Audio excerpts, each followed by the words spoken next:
ত্রয়োদশ জাতীয় সংসদ নির্বাচনে প্রার্থীগণের যে আজকের মনোনয়নপত্র দাখিলের শেষ দিন ছিল, আপনারা জানেন। আমরা আজকে সহ গতকালেও কিছু দাখিল ছিল এবং সর্বশেষ আজকে পর্যন্ত যেভাবে দাখিলকারীদের সংখ্যা আমরা পেয়েছি, আমি কুমিল্লা জেলার যে 11টি আসন, সে 11টি আসনের আসন ভিত্তিক আমি বলছি কে কতটা দাখিল করেছে।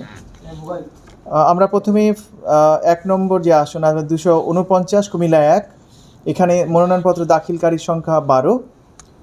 250 কুমিল্লা 2, মনোনয়নপত্র দাখিলকারীর সংখ্যা 11।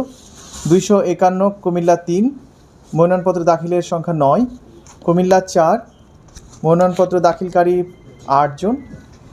কুমিল্লা 5, মনোনয়নপত্র দাখিলকারীর সংখ্যা 11 জন।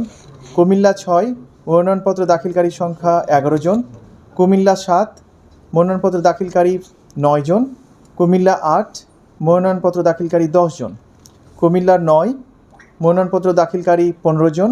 কুমিল্লা 10, মনোনয়নপত্র দাখিলকারী 9 জন এবং কুমিল্লা 11, মনোনয়নপত্র দাখিলকারী 9 জন। সর্বমোট 11টি আসনের জন্য আমরা মনোনয়নপত্র দাখিলকারী পেয়েছি 114টি।